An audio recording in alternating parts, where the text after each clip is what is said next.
For years she cared for the house as if she were part of the family, until the arrival of a mysterious woman shattered the harmony. With cold eyes and hidden motives, the new resident began a game of manipulation that threatened to destroy everything. But the housekeeper, armed with evidence and courage, chose to reveal the truth, and nothing would ever be the same. If you enjoyed this story, don't forget to subscribe to our channel and let us know what city you're watching from. Now, on with the story. The morning light streamed through the large windows of the brownstone on the Upper East Side, a wealthy neighborhood in New York City, illuminating each room with the soft glow that only the first hours of the day can bring. Sarah Miller adjusted the white apron over her gray uniform and took a deep breath, just as she did every morning before starting her work. This house wasn't just her workplace, it was, in a way, part of who she had become over the last 10 years. 10 years. An entire decade dedicated to this family, these hallways, this furniture she knew by heart. At 25, when she first arrived, Sarah was just a young woman from upstate New York, looking for an opportunity in the city. Hailing from a small town, she brought with her only an old suitcase and the determination to build a decent life.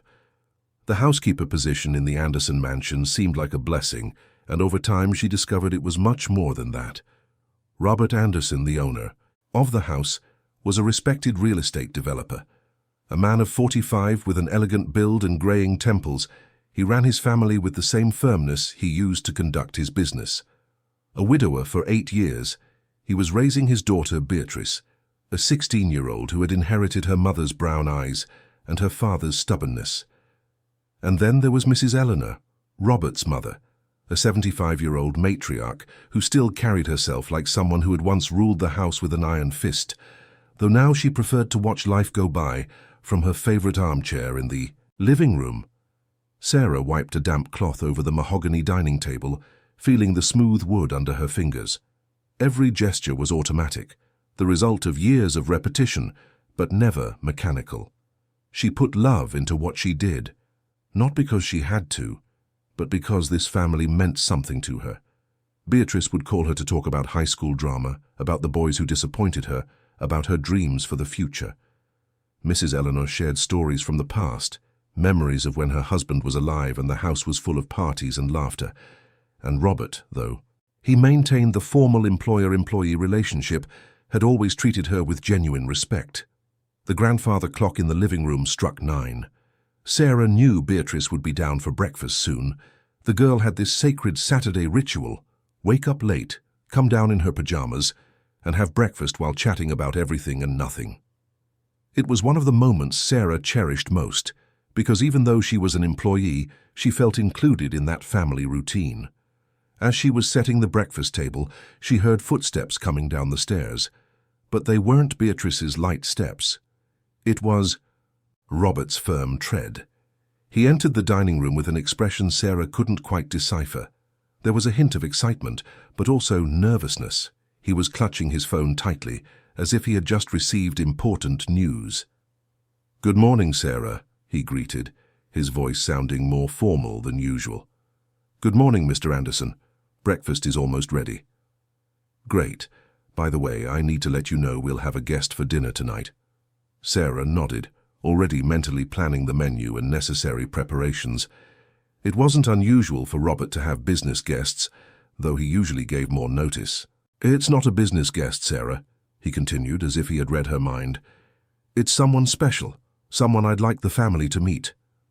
His tone changed. There was a softness to it, a vulnerability that Robert rarely showed. Sarah stopped what she was doing and looked at him attentively. Her boss was smiling, a shy smile she hadn't seen in years. "I'm dating someone, Sarah. It's been a few months, and I think it's time to introduce her to Bea and my mother." To everyone here in the house, Sarah felt a strange knot in her chest. It wasn't jealousy, definitely not. It was more like apprehension, a premonition she couldn't explain. Maybe it was just the fear of change. After all, this family dynamic had been set for so long. The arrival of someone new could alter everything. "That's wonderful, Mr. Anderson," she replied sincerely. "You deserve to be happy." And he really did. 8 years alone, dedicated to his work and his daughter, was enough loneliness for anyone. If he had found someone who made him smile like that, Sarah could only hope it would work out. Her name is Veronica Campbell. She's an incredible woman, you know. Sophisticated, intelligent, successful. She works in business consulting, has major connections in the city. I met her at a business event and, well, the conversation just flowed naturally. Sarah listened as she continued to set the table. Robert spoke of Veronica with admiration, but something about the description bothered her. He mentioned her sophistication, her connections, her professional success. But what about her heart? What about her feelings? Those words sounded more like a resume presentation than a description of someone he was in love with. I'm sure she's special, Mr. Anderson. And B, does she know? Yet? Not yet. I'm going to tell her now at breakfast, and my mother too. Just then, Beatrice appeared at the dining room door, still in her pajamas, her brown hair disheveled and her eyes sleepy. The teenager yawned and plopped into a chair with the clumsy grace typical of her age. "Morning, family," she mumbled, already reaching for a croissant Sarah had left in the basket. "Good morning, sweetie. Good morning, Sarah." Sarah smiled at the girl. Beatrice was like a little sister to her, though she would never say it out loud. She knew her place in that house, but feelings didn't ask for permission to exist. "B, I need to tell you something important," Robert began, pulling out a chair to sit across from his daughter. The teenager looked at her father with curiosity, chewing on the croissant. Sarah discreetly moved away, intending to give the family privacy, but Robert stopped her. "You can stay, Sarah. You're part of this house." She felt her heart warm at those words. She leaned against the doorframe, maintaining a respectful distance but remaining there as a witness to that moment. "I'm dating someone, B, for a few months now, and tonight I'm bringing her here for dinner to meet you and Grandma." Beatrice's face changed instantly. The sleepy expression gave way to something between surprise and discomfort. She put the croissant back on her plate and stared at her father. "Dating? You?" Robert laughed a little awkwardly. "Yes, me. Why the surprise?" "I don't know. It's weird. I mean, you never mentioned anything. Never talked about going out with anyone, about meeting someone, and suddenly you show up with a girlfriend ready to meet the family. I wanted to be sure before involving you guys, B. I didn't want to introduce someone who wasn't serious." "And is it serious?" The question came with a maturity that surprised Sarah. Beatrice might only be 16, but she knew how to ask the right questions. "I believe so," her father answered, though Sarah noticed a slight hesitation in his voice. "What's she like?" Robert repeated the same description he had given Sarah minutes before. Sophisticated, successful, intelligent, connected. Beatrice listened with an increasingly closed-off expression. When her father finished, she just nodded and went back to eating her croissant, but the enthusiasm was completely gone. Sarah knew Beatrice's silence like few others. She knew when the girl was genuinely happy and when she was just being polite, and at that moment she was definitely not happy. The morning continued its course. Robert went up to work in his office. Beatrice went back to her room claiming she had homework, and Sarah continued her household chores. Around 11 o'clock, Mrs. Eleanor came down for her morning tea, as she did every day. The old woman walked slowly, leaning on her wooden cane with a silver handle, but maintained her erect posture and attentive gaze. "Good morning, Mrs. Eleanor," Sarah greeted, already preparing the cup of chamomile tea the matriarch enjoyed. "Good morning, my dear. How is the house today?" Sarah smiled at the affectionate term. Mrs. Eleanor always called her that, my dear. She said Sarah was the daughter fate had given her, since the only one she had biologically born had left so soon. "Everything's quiet, Mrs. Eleanor, but there's some news. Mr. Anderson is dating someone. He's bringing her for dinner tonight." Mrs. Eleanor's expression didn't change immediately. She picked up the teacup, brought it to her lips and took a slow sip. Only after placing the cup back on the saucer did she speak. "It was to be expected. A man his age can't be alone forever. And what is this young woman like?" Sarah repeated what she knew, careful not to add her own impressions. Mrs. Eleanor listened in silence, just nodding her head from time to time. When Sarah finished, the matriarch sighed. "We shall see. Time always reveals the truth about people, Sarah. Always." There was something prophetic in that sentence that gave Sarah chills. Mrs. Eleanor had the wisdom of those who have lived long enough to recognize patterns, to read between the lines, to sense when something isn't right. And from her tone of voice, Sarah realized that the matriarch also had her reservations about this news. The rest of the day was spent in preparations.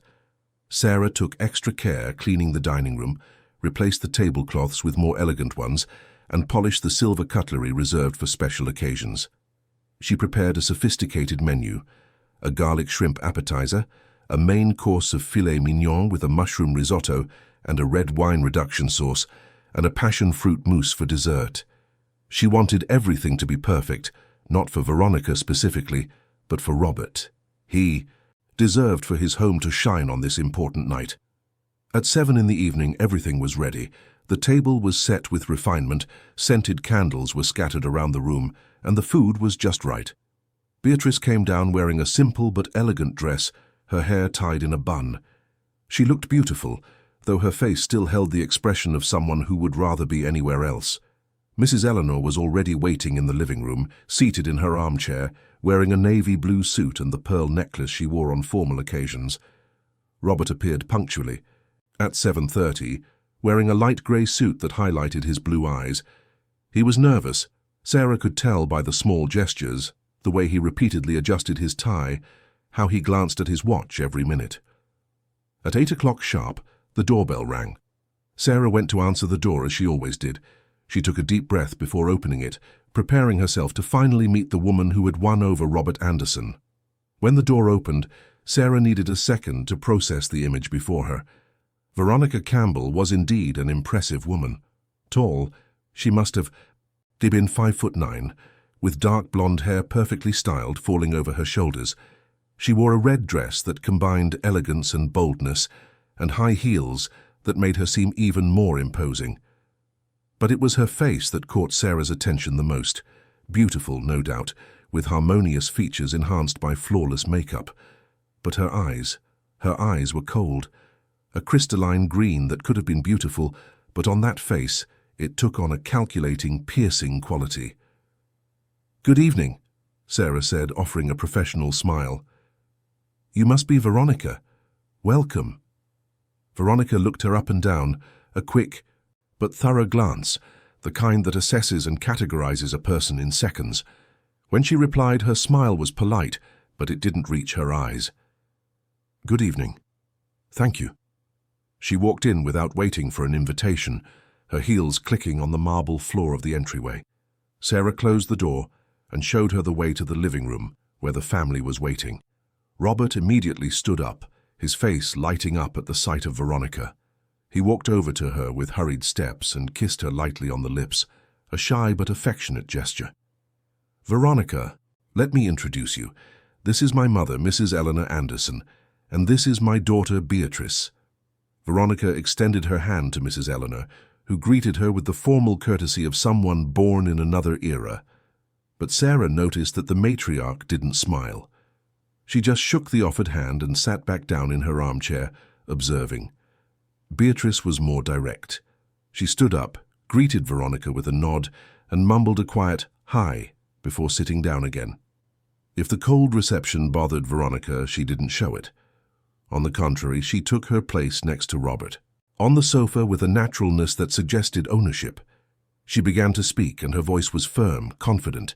She talked about her work, about the important clients she handled, about the business trips she took. Robert listened, fascinated, asking questions that seemed genuinely interested. Sarah served the wine, a Chilean red that Robert had chosen especially for the evening. Veronica accepted the glass without looking at her, continuing her story about a recent negotiation with a multinational corporation. Beatrice was scrolling through her phone, clearly bored. Mrs. Eleanor drank her wine in small sips, observing everything with those attentive eyes that missed nothing. The conversation in the living room dragged on, becoming increasingly tense. Sarah, standing near the entrance to the room, pretended to adjust a vase of flowers while observing the dynamics of the meeting. Robert was trying so hard to make everything go well that he ended up seeming too anxious, laughing too loudly at his own jokes, asking questions that sometimes sounded forced. Veronica responded with that calculated confidence, each word seeming rehearsed, each gesture measured with precision. At one point, Beatrice tried to change the subject. She asked about Veronica's hobbies, what she liked to do in her free time. The answer came quickly and directly. The gym, beauty treatments, important social events. Nothing that involved simplicity or relaxation. Nothing that suggested a person who appreciated the small pleasures of life. Sarah remembered how Robert's late wife was different. Carla Anderson loved to cook, plant flowers in the garden, have picnics with Beatrice in the park. She was a woman who found joy in simple things, who turned ordinary days into special moments. Veronica seemed to be the absolute opposite. Everything about her revolved around achievements, status, appearances. When Robert mentioned that on weekends he liked to take morning walks in Central Park, Veronica wrinkled her nose slightly. She said she preferred to use her free time for networking at exclusive brunches or catching up on market trends. Robert quickly agreed, saying he also thought it was important to stay connected to the business world, but Sarah saw the disappointment flash across his eyes. She saw that, deep down, he had hoped Veronica would share this habit he so enjoyed. When Sarah announced that dinner was served, everyone moved to the dining room. The seating arrangement had already been decided by Robert. He at the head of the table, Veronica to his right, Beatrice to his left, and Mrs. Eleanor at the other end. Sarah began to serve the appetizer, the garlic shrimp exuding a delicious aroma that filled the room. The table was impeccable. Sarah had chosen the French porcelain dinnerware, an heirloom from Robert's grandmother, and the crystal glasses that were only used on truly special occasions. The scented candles created an intimate and cozy atmosphere, their flames dancing gently with the breeze coming through the slightly open window. Outside, the New York night was pleasant, with the mild temperature typical of September. Sarah observed every detail as she served. The way Veronica held her cutlery, with precise and elegant movements that betrayed years of etiquette training. The way Beatrice listlessly pushed the shrimp around her plate, clearly without an appetite. The way Mrs. Eleanor chewed slowly, her gaze distant, lost in thoughts no one could guess. Robert, noticing the silence that had settled, tried to liven things up. He started telling funny stories from work, episodes with eccentric clients, unusual situations on construction sites. Normally, these stories would draw laughter from Beatrice and amusing comments from Mrs. Eleanor. But that night, only Veronica responded, with comments always focused on numbers and results. When Robert mentioned that he had donated construction materials to renovate an orphanage, Veronica commented that social initiatives were important for the company's image. She didn't mention the children who would benefit, didn't praise the kindness of the gesture. She just calculated the return in terms of marketing and corporate reputation. Veronica, you mentioned you travel a lot for work.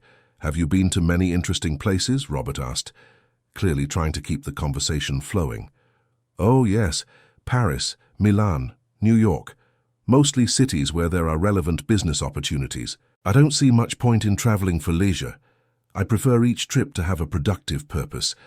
Beatrice looked at her father with an expression that said everything she wasn't verbalizing.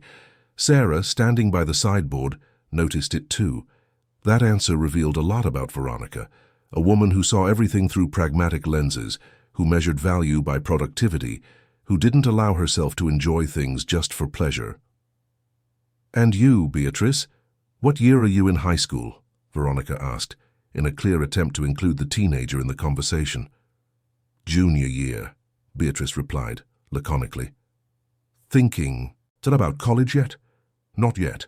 You should. It's important to plan for the future. Choose a career that offers good opportunities for growth and income. Beatrice placed her fork on the plate with more force than necessary. Sarah saw the girl's jaw clench, a clear sign of irritation. I want to do what makes me happy, not what makes me rich. The silence that followed was heavy. Robert cleared his throat, uncomfortable. Veronica just smiled, that cold smile that warmed nothing. Of course, happiness is important, but it's much easier to achieve when you have financial stability, don't you think? Beatrice didn't answer. She went back to eating in silence, and Sarah felt the urge to hug the girl, to tell her she was right, that happiness wasn't measured in bank account numbers. But she remained in her place, silent and observant. The dinner continued with a veiled tension. Veronica dominated the conversation, talking about investments, the real estate market, opportunities to expand Robert's business. He listened attentively, asking questions, seeming impressed with her knowledge. But Sarah noticed that at no point did Veronica ask about the family. She didn't want to know about Mrs. Eleanor's life, about Robert's youth, about Beatrice's dreams. All her questions revolved around assets, wealth, possessions. At one point, while Sarah was serving the main course, Veronica looked around the dining room with an appraising gaze. "This house is magnificent, Robert. How long has it been in the family?" "3 generations, Mrs. Eleanor answered before her son could speak. "My father-in-law built it in 1930. It's been the Anderson home ever since." "What a beautiful story," Veronica commented, but her tone sounded mechanical, rehearsed. "And I bet it's worth a fortune today. The Upper East Side is some of the most valuable real estate in New York." "We don't think of this house in terms of market value," Mrs. Eleanor said, her voice firm. "We think of it as our home, as the place where generations of our family grew up, loved, and lived." Veronica took a sip of wine, that cold smile still on her lips. "Of course, but it's always good to know what things are worth, isn't it? For planning purposes." Sarah felt a shiver run down her spine. There was something deeply wrong with this woman. It wasn't just the coldness, it wasn't just the focus on money and status. It was something deeper, more disturbing. A feeling that Veronica looked at this family not as people, but as opportunities. When dinner finally ended, Robert suggested they all move to the living room for coffee. Veronica agreed enthusiastically, but Beatrice claimed she had a test on Monday and needed to study. Mrs. Eleanor also excused herself, saying she was tired. In a few minutes, only Robert and Veronica remained in the room, sitting together on the sofa, while Sarah cleared the dishes. "Sarah, dinner was wonderful as always," Robert said, turning to her. "Thank you, Mr. Anderson." Veronica looked at Sarah for the first time with real attention. "How long have you been the housekeeper?" 10 years, Mom." 10 years. Wow. You must know all the secrets of this house then." The way she said it, the glint in her cold eyes, made Sarah's heart race. It wasn't household secrets that interested Veronica. Sarah was sure of it. "I know my job, Mom, and the family I have the honor of serving." Veronica held her gaze for a few more seconds, as if she were measuring, evaluating, calculating. Then she turned her attention back to Robert, who was telling her about a business trip he was planning for the following month. Sarah finished clearing the dishes and retreated to the kitchen. As she washed the plates, her hands worked on autopilot, but her mind was racing. She had a bad feeling, a very bad feeling. This woman wasn't here for love. Sarah didn't know for sure what motivated her, but she was absolutely certain it wasn't feelings for Robert. Later, when Veronica had finally left and the house returned to silence, Sarah finished tidying the kitchen and prepared to leave. She lived in a small rented apartment in Astoria, Queens, a half-hour bus ride away. Before leaving, she passed by the living room to say goodbye to Robert, who was still awake, having a final glass of whiskey. "Sarah, what did you think of her?" he asked suddenly. The question caught her by surprise. Robert rarely asked for her opinion on personal matters. Sarah hesitated, choosing her words carefully. "She's very beautiful and intelligent, Mr. Anderson." "But—" Sarah took a deep breath. She couldn't lie, but she also couldn't be completely honest. It wasn't her place to judge her boss's choices. "But I think you should get to know each other better. Give things time to develop naturally." Robert nodded slowly, his eyes fixed on the whiskey glass.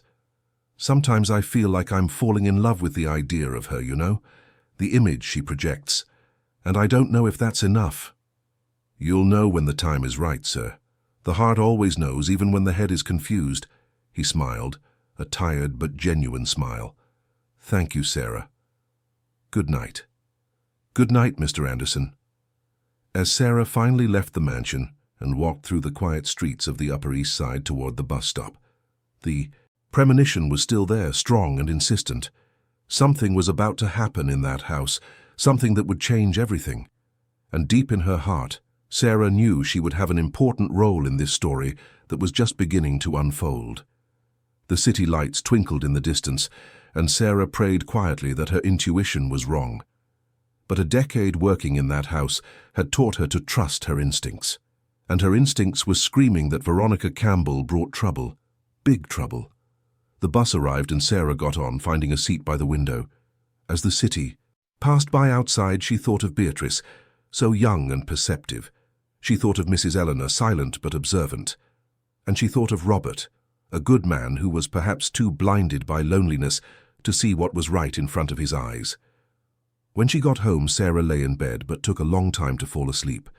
Her mind kept returning to that dinner table, to Veronica's cold eyes assessing every room, every object, every person. It returned to the way she had asked about the value of the house, about the secrets Sarah might know. In the early morning she finally fell asleep, and she dreamed of approaching storms, of lightning tearing through dark skies, of a house she loved being invaded by shadows. She woke with a start at 5 in the morning, her heart racing, with the absolute certainty that her worst suspicions were about to be confirmed. It was Saturday morning again, and Sarah prepared for another day of work at the Anderson mansion. But something had changed. The peace that had always permeated that house was threatened, and Sarah, without knowing exactly how, knew she would have to fight to protect the family that, though not hers by blood, was hers by heart. The following weeks brought subtle but noticeable changes to the Anderson mansion. Veronica began to appear more frequently, always invited by Robert for dinners, weekend lunches, or simply to spend the afternoon.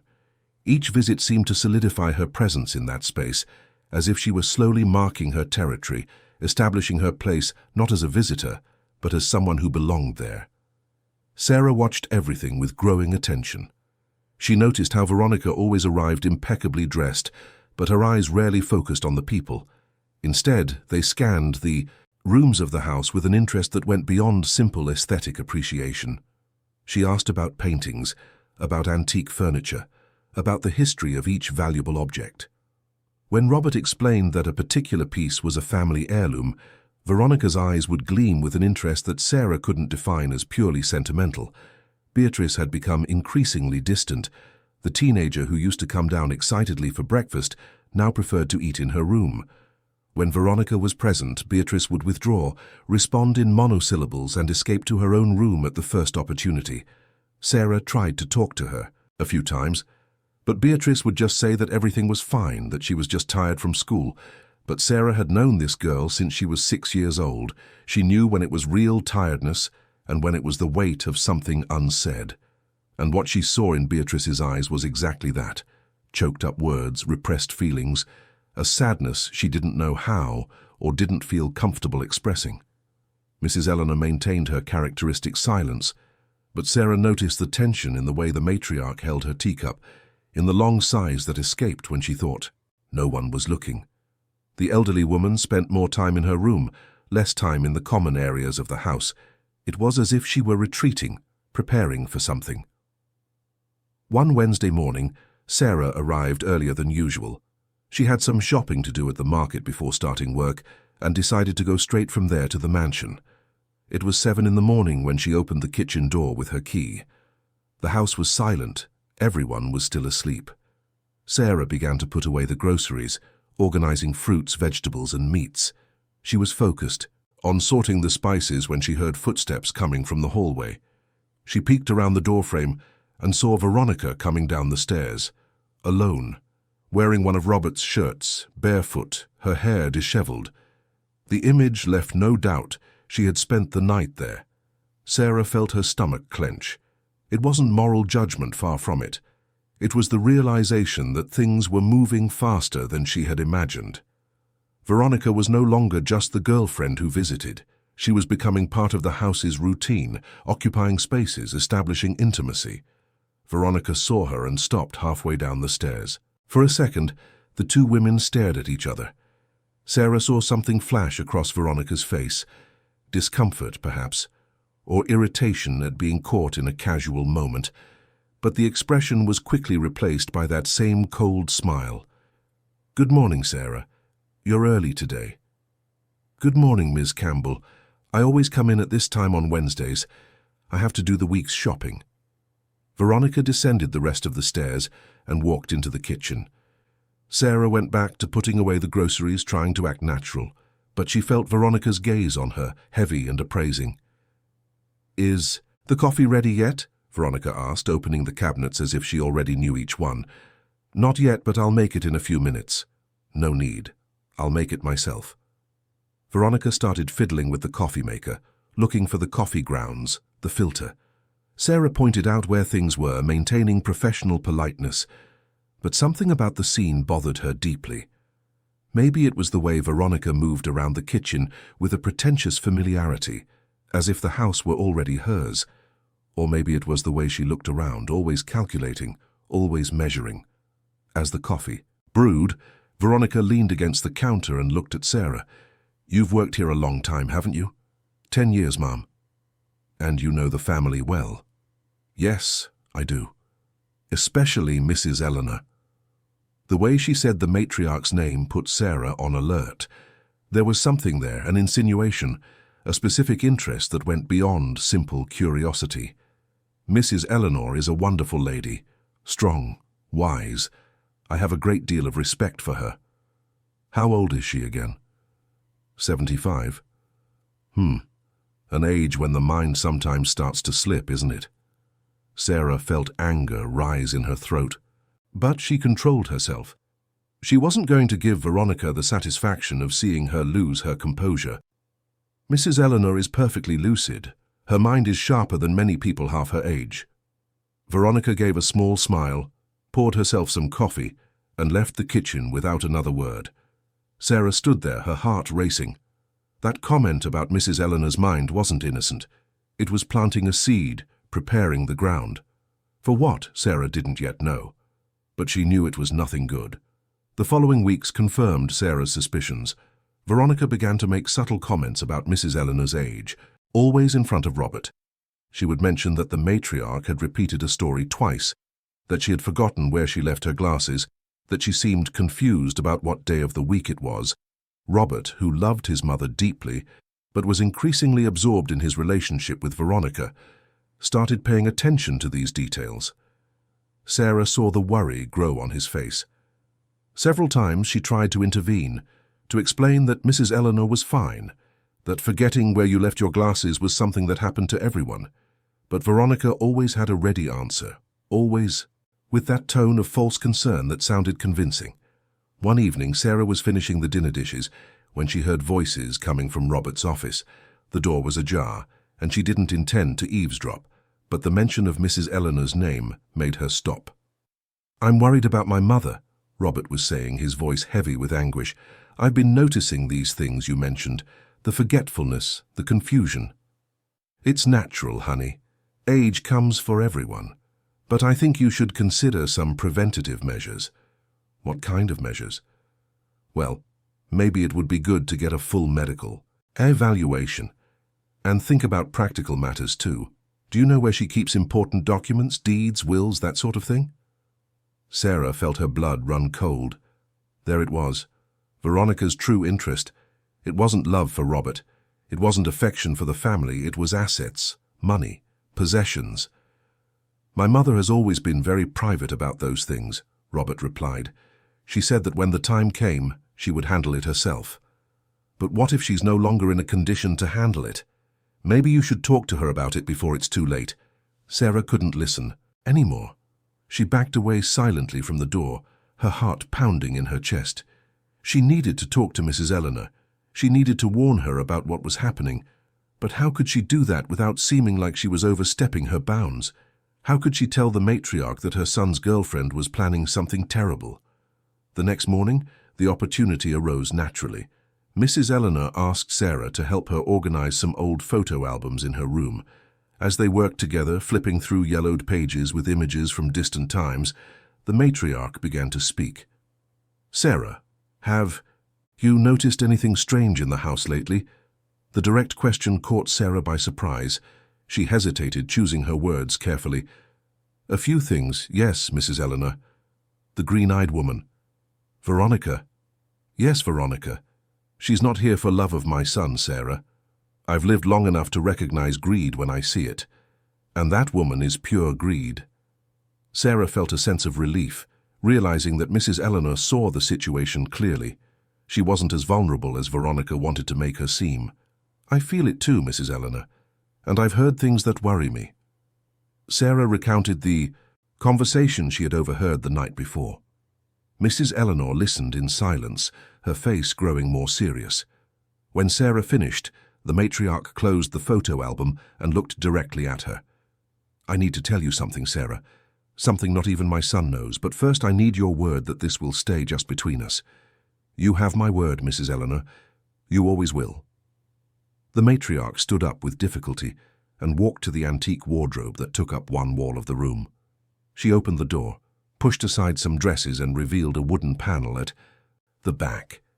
With trembling but firm fingers, she pressed a specific spot and the panel slid open, revealing a secret compartment. From inside, Mrs. Eleanor took out a thick manila envelope. She returned to the bed and sat next to Sarah, opening the envelope to reveal several documents. These are deeds, Sarah, for the house, for properties my husband left, for investments I've made over the years, documents that ensure this house and a good portion of the family's assets remain protected. My husband, in his will, left everything in my name with the condition that I would decide how to distribute it to our heirs. Robert knows about some of the assets, but not all of them, and he definitely doesn't know where these documents are kept. Why did you hide this from him? Because I wanted to be sure that, when the time came, things would be distributed the right way. My son is a good man, but he can sometimes be naive when it comes to certain people. I've seen it happen before, with acquaintances, with friends. Ill-intentioned people getting close to lonely men, faking love when all they want is money. And you think Veronica is one of those people. I don't think, Sarah, I'm sure. That woman scans my house with her eyes every time she visits. She asks disguised questions about the value of things. She tries to make me look senile in front of my son. She wants these documents, and if she gets them, she will destroy my family. What can we do? Sarah noticed the we in her question and felt a sense of pride.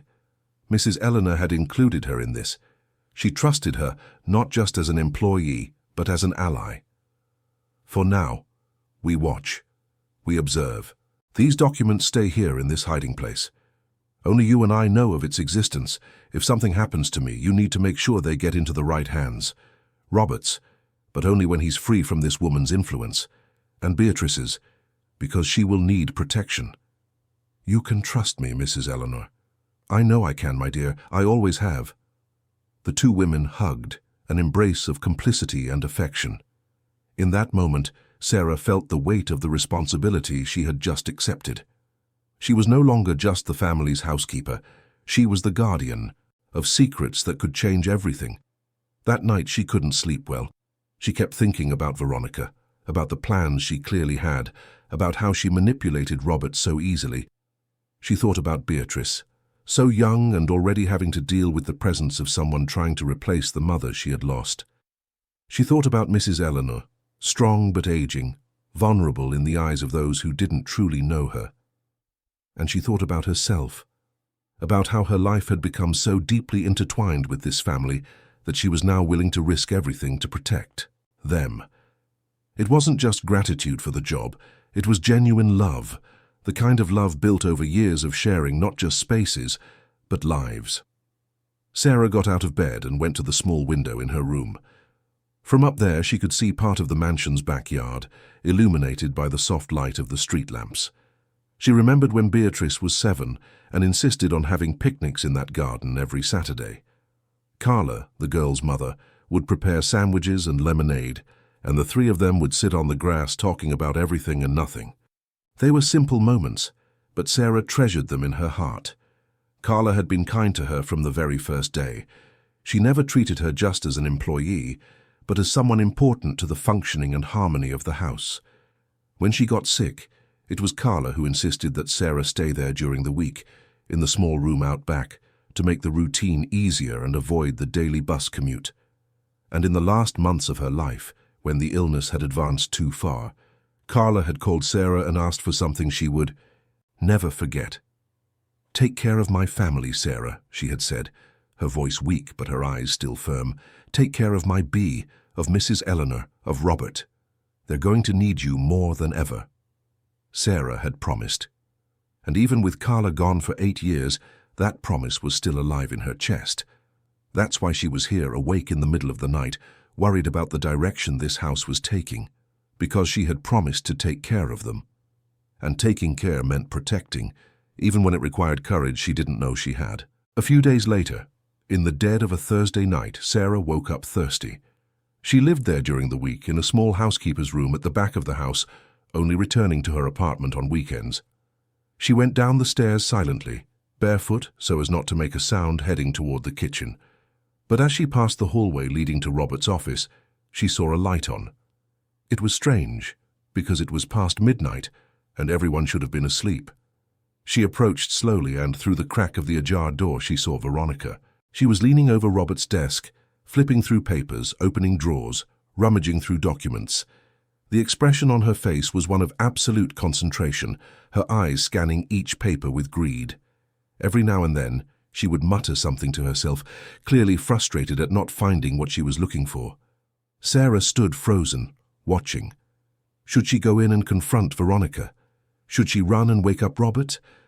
Her heart was beating so hard, she feared Veronica could hear it. Her hands were trembling, cold with nervousness. But then Veronica opened a deeper drawer and pulled out a folder, with papers Sarah recognized. They were financial documents from Robert's company, bank records, contracts. Veronica photographed each page with her phone, methodical and quick. The glow from the phone screen illuminated her face from below, giving her an almost sinister appearance. Sarah realized this wasn't casual curiosity. It was a deliberate invasion of privacy, information gathering. For what? To use against Robert in the future? To plan some kind of scam? To know exactly how much this family was worth? Sarah watched for a few more minutes, memorizing every detail. She saw Veronica open a locked file cabinet using a key she had certainly taken from Robert's keychain while he slept. She saw her examine property contracts, notes on investments, documents that any honest person would never go through without permission. And then Veronica muttered something that made Sarah's blood run cold. There has to be a safe somewhere. Houses like this always have one, and the old woman knows where it is. The way she said it, the disdain in the words, old woman, the certainty that something was hidden there. Sarah realized her worst suspicions were being confirmed. Veronica wasn't just interested in Robert or his company. She was after something bigger. The family's entire fortune, the guarded inheritances, the secrets Mrs. Eleanor protected. Sarah backed away slowly, each step measured to avoid making the slightest noise. Her years of training working in that house had taught her to move in silence, not to make the floorboards creak, not to bump into furniture in the dark. She managed to get back to her room undetected, but when she closed the door, she had to sit on the bed because her legs were shaking too much. The next morning, when everyone was at breakfast, Veronica acted as if nothing had happened. She chatted animatedly with Robert about their plans for the weekend, smiled sweetly at Beatrice, who responded in monosyllables, and made seemingly innocent comments about how tired Mrs. Eleanor looked. "And you, Mrs. Eleanor, how did you sleep?" Veronica asked, her tone overly sweet. "Fine, thank you." "Slept through the night? You didn't get up at all?" The question was strange, too specific. Mrs. Eleanor frowned. "Why do you ask?" "Oh, it's just that I've noticed people your age sometimes have sleep problems, insomnia, or they get up several times during the night and forget they did." "My sleep is perfectly normal, thank you for your concern." Veronica smiled, but Sarah saw what was behind that smile. It was a check. She wanted to know if Mrs. Eleanor walked around the house at night, if she might have seen her in the office. It was pure calculation. After breakfast, when Robert left for work and Veronica left, claiming she had meetings all day, Sarah took the opportunity to talk to Mrs. Eleanor. She reported what she had seen the night before. The matriarch listened gravely, her face growing paler. "She's looking for the documents, Sarah, and she won't rest until she finds them. Or until she manages to get you out of the way." The sentence slipped out before Sarah could censor it, but it was the truth they both feared. Veronica was building a narrative about Mrs. Eleanor's supposed senility. If she could convince Robert that his mother was no longer in full command of her mental faculties, she could suggest drastic measures: a nursing home, guardianship, removal. "We need proof against her," Mrs. Eleanor said, her voice firm despite her age. "We need to show my son who this woman really is." "But how? She's so careful, so calculating. Not even the most calculating people can keep the mask on forever. She will slip up, and when she does, we'll be there to catch her." Sarah nodded, feeling a determination grow inside her. She wasn't just an employee in this house. She was a protector, a guardian, and she would not allow Veronica to destroy everything this family represented. In the following days, Sarah began to pay attention to every detail. She watched Veronica with the eyes of a hawk, noticing patterns, behaviors, inconsistencies. She saw her discreetly photograph a valuable painting in the living room. She saw her pick up a silver object and turn it over to see the hallmark. She saw her ask seemingly casual questions about the history of certain pieces, always with that interest that went beyond the sentimental. And then, on a Friday morning, everything changed. Mrs. Eleanor came down for breakfast, visibly distraught. She was frantically looking for something, opening drawers, looking under cushions. "Mom, what happened?" Robert asked, concerned. "My ring. The diamond ring your father gave me for our 20th wedding anniversary. It was on my dresser last night and now it's gone." "Are you sure it was there?" "Absolutely. I saw it before I went to sleep." Veronica, who was present as always, approached with that expression of false concern. "Mrs. Eleanor, are you sure you didn't put it somewhere else and forget?" "I didn't forget anything. It was there." "Maybe it fell behind the dresser," Robert suggested, trying to calm the situation. They all went up to Mrs. Eleanor's room. They searched everywhere, but the ring didn't turn up.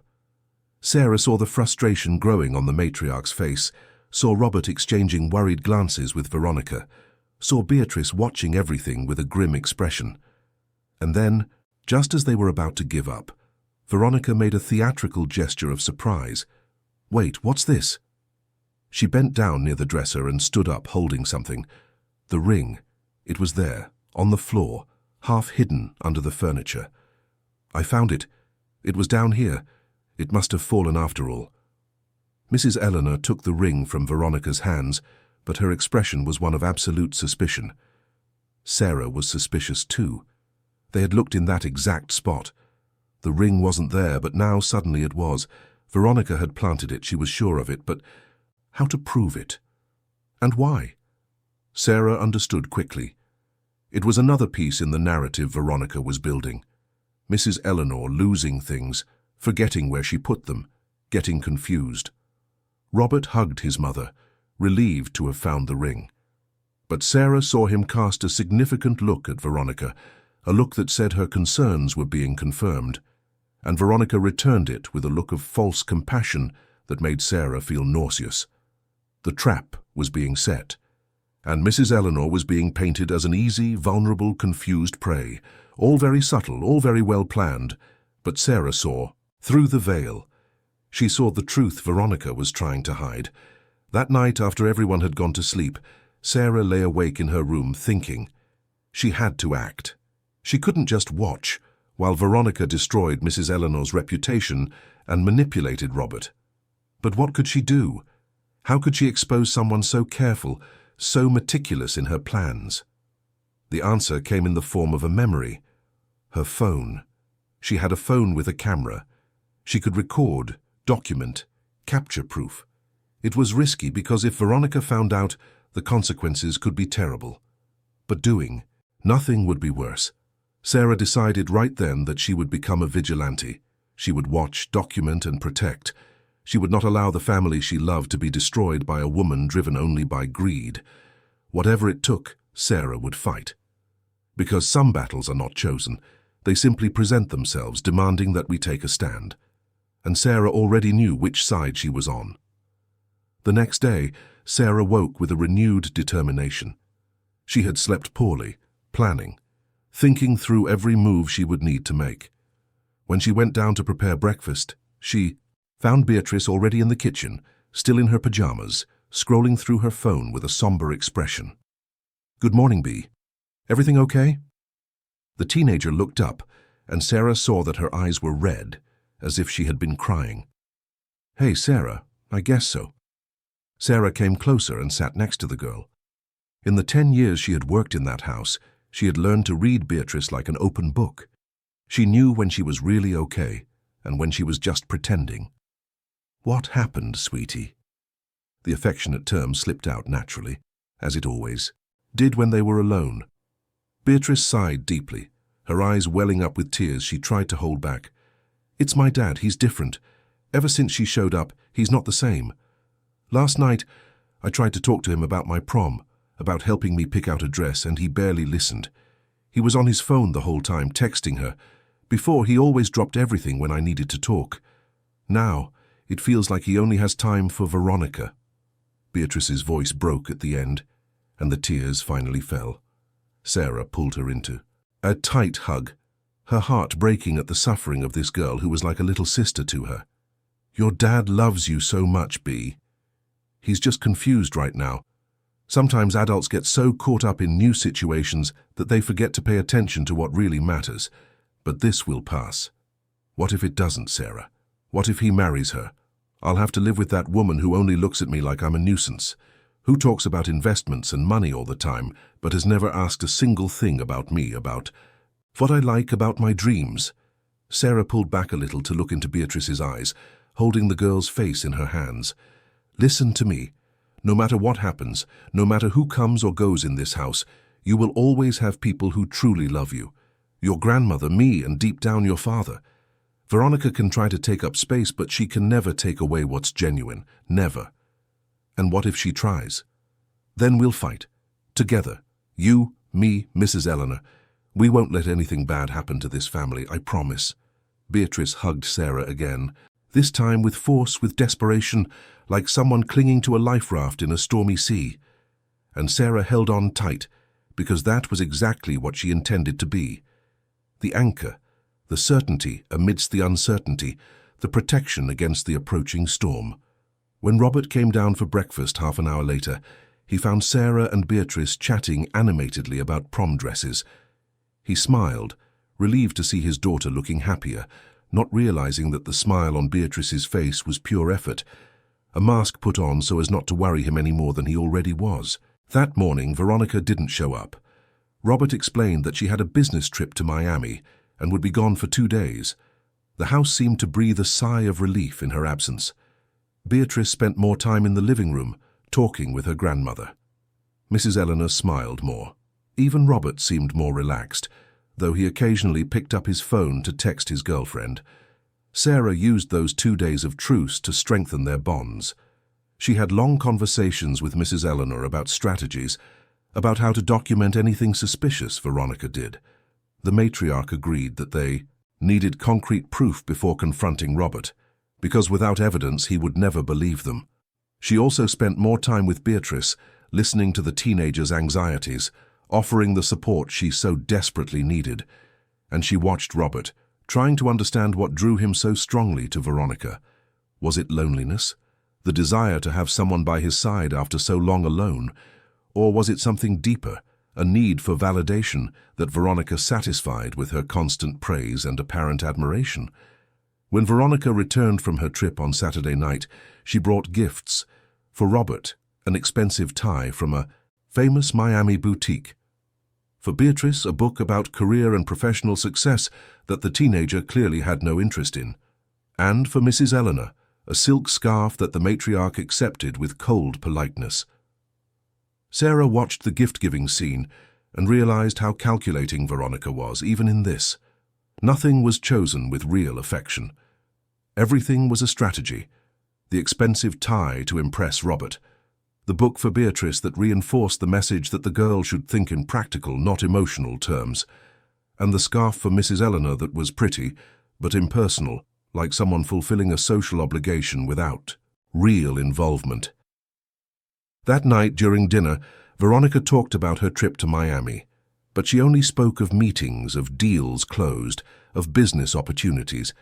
She didn't mention the city's beauty, the beaches, the culture. It was as if the world existed for her only in terms of financial gain. And it was during that dinner that something happened that made Sarah absolutely certain of Veronica's intentions. The conversation turned to investments when Veronica, seemingly casually, commented on the importance of having all-important documents organized and accessible. Speaking of which, Robert, do you know where your mother keeps the deeds to the house and other important family asset documents? The question came so naturally, it almost seemed innocent. Almost. But Sarah saw the way Veronica's eyes fixed on Robert, awaiting the answer with an intensity that went beyond normal curiosity. Robert looked at his mother, who maintained a neutral expression. My mother has always taken care of those things. Right, Mom? I always have, and I will continue to do so as long as I am in full possession of my faculties, Mrs. Eleanor replied, her voice as firm as steel. Of course, Veronica hurried to say. I just think it's important for you to know, Robert. In case of an emergency, you know how it is. When it's necessary, my mother will show me everything. I trust her completely. Robert's answer brought a flash of irritation to Veronica's eyes, quickly disguised by an understanding smile, but Sarah saw it, and Mrs. Eleanor did too. The two women exchanged a look across the table, a silent understanding that the battle was just beginning. After dinner, when everyone had retired to their rooms, Sarah stayed in the kitchen for a while, finishing the dishes. She thought about everything she had seen and heard over the past few days. She thought about how to document, how to prove, how to protect. And an idea began to form in her mind. A risky idea, but a necessary one. She needed to catch Veronica in the act. She needed concrete, irrefutable proof. And for that she would have to be ever vigilant, always alert, always ready to document any misstep. Because Veronica was careful, but no one was perfect. Eventually, she would make a mistake. And when that moment came, Sarah would be there to capture it. That night before sleeping, Sarah prayed. She asked for strength, wisdom, courage. She asked for protection for the family she loved. And she asked that the truth come to light before it was too late. Because deep in her heart, Sarah knew that time was running out. Veronica was accelerating her plans. And if they didn't act soon, there might not be a chance to save anything. The tension in the Miller mansion had reached unbearable levels. Martha felt the weight of Edward's suspicious glances every time they passed in the hallways. The seed of doubt planted by Vivian was sprouting, and it was eating her up inside. But she knew she couldn't show weakness. She had to be smarter than the manipulator who had invaded their home. Mrs. Teresa felt the pressure too. The matriarch, always so strong and proud, now walked through the rooms with a silent sadness in her eyes. She saw her son pulling away, her granddaughter suffering, and Martha being treated unjustly. And the worst part was knowing that Vivian was just getting started.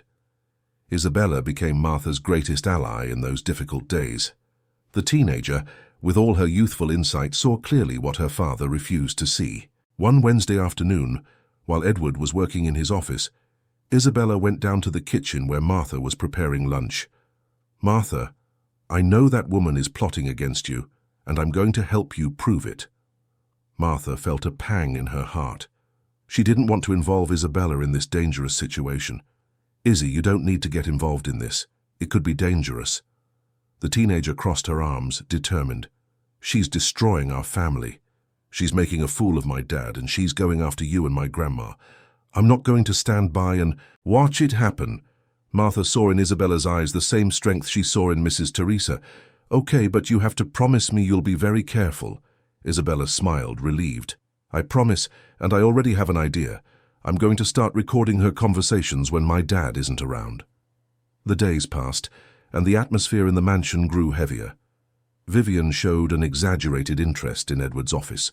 She always found excuses to go in there, and always stayed longer than necessary. It was a rainy October morning when Mrs. Teresa decided to trust Martha completely. The old woman came down earlier than usual, with dark circles under her eyes and a worried expression. Martha, I need to talk to you. Her tone was serious, almost urgent. Martha dropped what she was doing. Let's go to my room. I need to tell you something important." Martha followed the lady to the second floor. Mrs. Teresa closed the door and took a deep breath before continuing. "Martha, you've worked here for 10 years. In that time, you've become much more than an employee to me. I trust you like I trust very few people." Martha felt her eyes well up. "Mrs. Teresa, you know you can trust me with anything. There's something that not even Edward knows. When my husband passed away, he left specific documents about the division of the estate, documents that ensure this house and part of the assets remain with me until I'm gone, and then pass directly to Isabella. Edward is entitled to a lot, but not everything." Martha listened intently, beginning to understand the gravity of the situation. "These documents are kept in a safe hidden behind that painting." She pointed to an old painting on the wall. "Edward doesn't know about it. But now I'm afraid of that woman. I'm sure she's after those documents." Martha held the old woman's hand, which was trembling slightly. "Mrs. Teresa, I promise I will protect you. I'll keep an eye on everything that woman does." That conversation changed everything. Now Martha wasn't just observing. She was on a mission. She had to gather evidence against Vivian before it was too late. The following Saturday, Edward had to travel to upstate New York for a business meeting. He would be gone for the whole weekend. Vivian, of course, offered to stay at the mansion to keep everyone company. The excuse was kindness, but Martha knew it was a strategy. On Saturday afternoon, Vivian received a call on her cell phone. She was in the living room thinking she was alone. Isabella was actually hidden in the nearby hallway with her phone recording. Martha also positioned herself strategically in the kitchen. Vivian's voice sounded irritated and impatient. "I already told you, it's not that simple. The old woman hid the documents in some safe, and I still haven't found where it is." Isabella held her phone with trembling hands but kept her focus on recording. "No, he still doesn't suspect a thing. He's completely under my spell. That little housekeeper is starting to be a problem, but I'm taking care of it. A few more setups and he'll fire her." Martha felt her anger boil, but she remained calm. The conversation went on for a few more minutes. Vivian talked about her plans to convince Edward to put Mrs. Teresa in a clinic, claiming the old woman needed medical care. "If she's in a facility, I'll have time to turn the whole house upside down and find that damn safe. And after that, it's just a matter of time until I get him to give me power of attorney over the assets." When Vivian finally hung up, Isabella ran to her room and sent the audio to Martha. The two now had concrete proof, but they knew they had to choose the right moment to reveal it. Martha went to Mrs. Teresa's room and told her everything. The matriarch listened in silence, tears streaming down her face. "My son is blind, completely blind. Mrs. Teresa, we have proof now, but we need to act at the right time. If we show this to Mr. Miller while he's under her influence, he might not believe it." The old woman nodded in understanding. "You're right, Martha. We need to be strategic." On Sunday night, Edward returned from his trip. Vivian greeted him with kisses and hugs. During dinner, she went on the attack again. "Honey, I was thinking, your mother needs more medical care. I talked to a friend who works at an excellent clinic in the Berkshires." Mrs. Teresa dropped her fork on the plate. "I'm not going to any clinic. I'm perfectly fine in my own home." Isabella couldn't hold back. "Dad, Grandma doesn't need a clinic. She's fine." Edward stood up, visibly irritated. "That's enough. Isabella, go to your room now." The girl looked at her father with deep disappointment, stood up and left. Mrs. Teresa also went up to her room. Martha felt like screaming, but she knew she had to wait. That night, Martha went up to Isabella's room. "Martha, I can't take it anymore. My dad believes everything she says." Martha sat next to the teenager. "I know, sweetie, but it's time to use our proof." The two of them talked and devised a plan. It was risky, but it was the only way to open Edward's eyes. On Monday morning, Martha put the first part of the plan into action. During breakfast, she casually mentioned to Mrs. Teresa in Vivian's presence that she had found some old documents in a closet in the basement. Vivian's eyes shot up immediately. "What kind of documents?" Martha feigned indifference. "Old family documents, papers, deeds, things like that." Vivian's eyes gleamed with interest. It was exactly the reaction Martha had hoped for. That night, after everyone had gone to sleep, Martha and Isabella positioned themselves strategically. They knew Vivian wouldn't be able to resist the bait. Around midnight, they heard footsteps coming down the stairs. Vivian, dressed in dark clothes, moved silently toward the basement. Martha and Isabella followed her, keeping their distance. In the basement, Vivian began to rummage through the closets in desperation, and it was at that moment that her cell phone rang. Isabella, hidden behind some shelves, recorded everything. "What? I'm busy," her voice echoed in the silent basement. "I know I need to find it soon. I need to find that safe before the old woman opens her mouth. If she tells Edward where the documents are, I lose everything." Martha felt a chill. This woman was dangerous. Vivian continued talking, becoming more and more agitated. "No, I'm not giving up now. I've come too far. I'm going to get the old woman out of the way, get the meddling housekeeper fired, and take the whole estate." The conversation continued with Vivian detailing her plan. She talked about how she intended to marry Edward quickly, get power of attorney over the assets, and finally have full access to the fortune. When she hung up, Martha and Isabella waited for her to go upstairs before coming out of their hiding place. Their hands were shaking, but they also felt a sense of victory. They had everything recorded. The next morning, Martha showed the new video to Mrs. Teresa.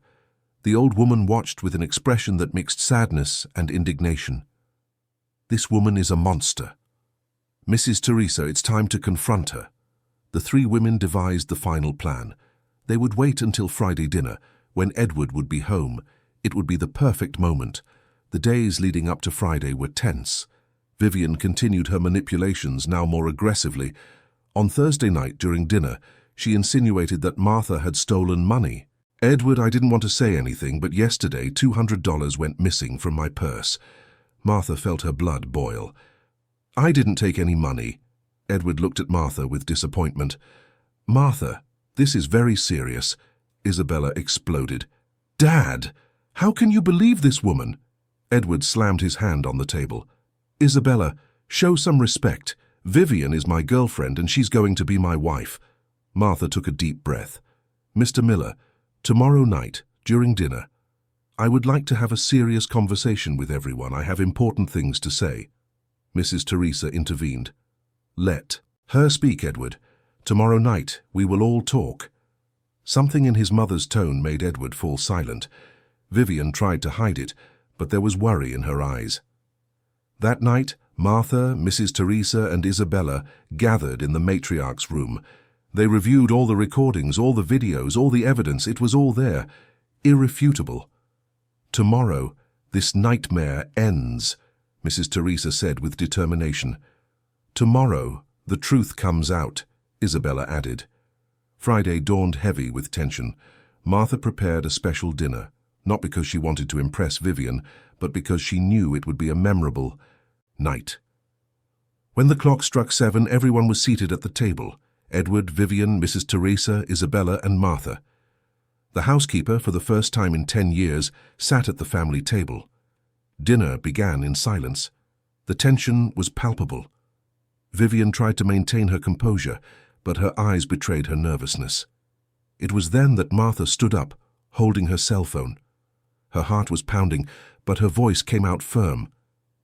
"Mr. Miller, Mrs. Teresa, Isabella, and Vivian, I asked for this meeting because I need to show you something very important, something that will change everything." And so would begin the most crucial moment of this story, the moment of absolute truth that would free this family from the clutches of manipulation and lies. The silence in the dining room was thick. Martha remained standing, holding her cell phone firmly, as all eyes converged on her. Edward had a confused expression. Mrs. Teresa appeared serene but alert. Isabella was visibly nervous, and Vivian was trying to maintain her composure. Edward was the first to speak. "Martha, what is this? Why are you sitting at the table?"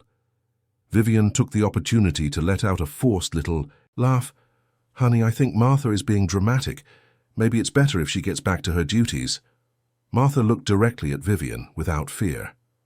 "No, Miss Vivian, this can't wait. And Mr. Miller deserves to know the truth about who you really are." Isabella intervened. "Dad, please let Martha speak." Edward sighed, irritated. "Fine."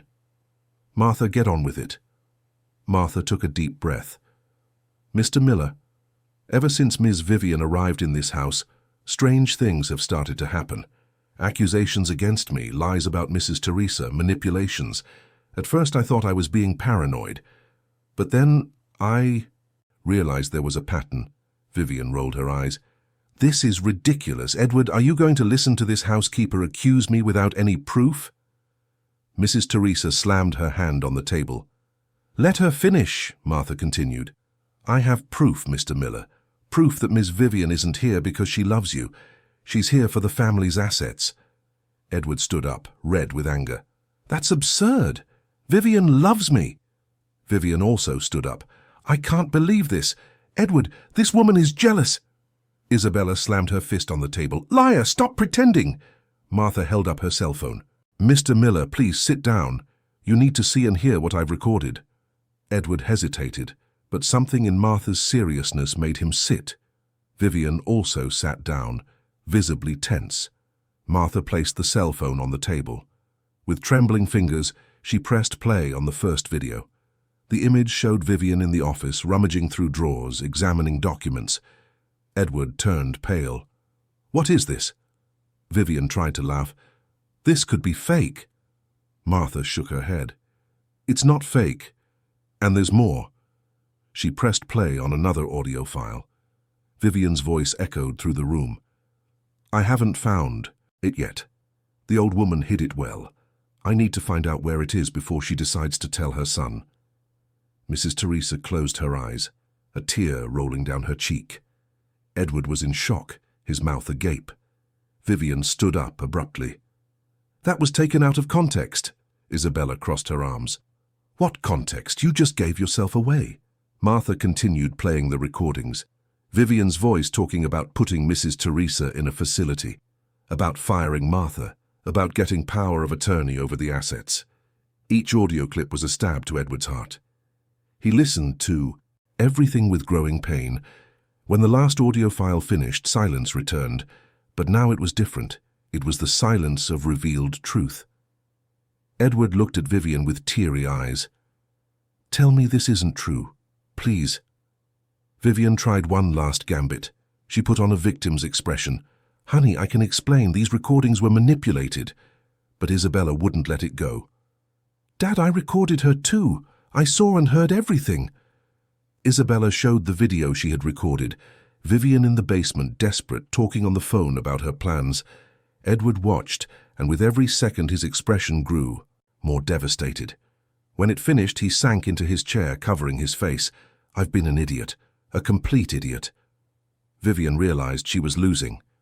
"Edward, please, listen to me. I really do love you." Edward lifted his face, and for the first time in weeks, his eyes were clear. "You don't love me. You never loved me. It was all a lie." Vivian tried to touch him, but Edward recoiled. "Don't touch me," Mrs. Teresa finally spoke. "My son, I tried to warn you, but you were blind." Edward looked at his mother with remorse. "Forgive me, Mom, for not listening, for doubting you, Isabella and Martha." Mrs. Teresa held her son's hand. "You were deceived, my son. But the important thing is that now you see."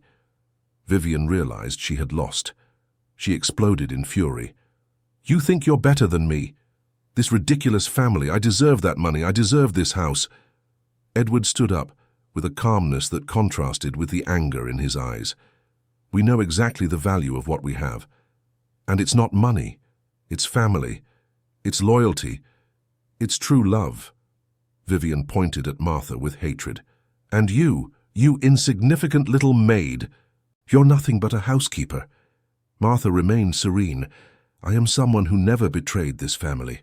I am someone who has worked with honor for 10 years. I am someone who protected the people I love. And that makes me much greater than you will ever be." The silence was absolute. Vivian was left speechless. Edward took a step toward Vivian. "I want you out of my house. Now." Vivian tried to laugh, but the sound came out broken. "You can't just kick me out like this." "I can, and I am. Get your things and leave. And if you cause any trouble, these recordings will go to the police." Vivian looked around, seeking support, but she found only looks of disapproval. With a cry of frustration, she threw her purse over her shoulder and stomped out. They heard her go up the stairs, the sound of drawers, and then her footsteps coming down. She paused at the living room door for one last moment. "You'll regret this." Edward took a step toward her. "The only one who will have regrets is you. Get out and never come back." Vivian left, slamming the door. The sound echoed through the mansion, and then silence. A silence of liberation. Edward sank into his chair, covering his face. He was crying. Isabella hugged her father. "Dad, it's okay now. She's gone." Edward held his daughter tightly. "Forgive me, my daughter. Forgive me for not believing you." Isabella tightened the hug. "I forgive you, Dad." Mrs. Teresa placed a hand on her son's shoulder. "We all make mistakes, Edward. The important thing is to learn." Edward looked at Martha. "Martha, I don't know how to apologize to you." Martha took a step forward. "Mr. Miller, you don't have to." "Yes, I do. I believed her lies. I doubted you who have always been loyal. I accused you of terrible things." He walked over to her and hugged her. Martha returned the hug, also crying. "Thank you. Thank you for protecting my family, for not giving up on us." Martha was crying too. "I would never give up on this family. You are my family too." Isabella and Mrs. Teresa joined the hug. The four of them stood there, embraced, letting all the tension drain away. Edward took a deep breath. "Martha, from this day forward you are no longer just our employee. You are part of this family for real." Mrs. Teresa agreed. "You saved our family, Martha. You showed us the true meaning of loyalty." Isabella held Martha's hand. "You've always been my big sister, Martha. But now it's official." Martha couldn't stop crying. "This house, this family, it's all I have, all I love." Edward placed a hand on Martha's shoulder. "And we love you too. Your salary will be tripled. I'll get you on the books, with full benefits, and you'll have a better room. You deserve it." Martha tried to protest. "Mr. Miller, you don't have to." "Yes, I do. It's recognition. It's justice." The days that followed were ones of renewal. The Miller mansion regained its light.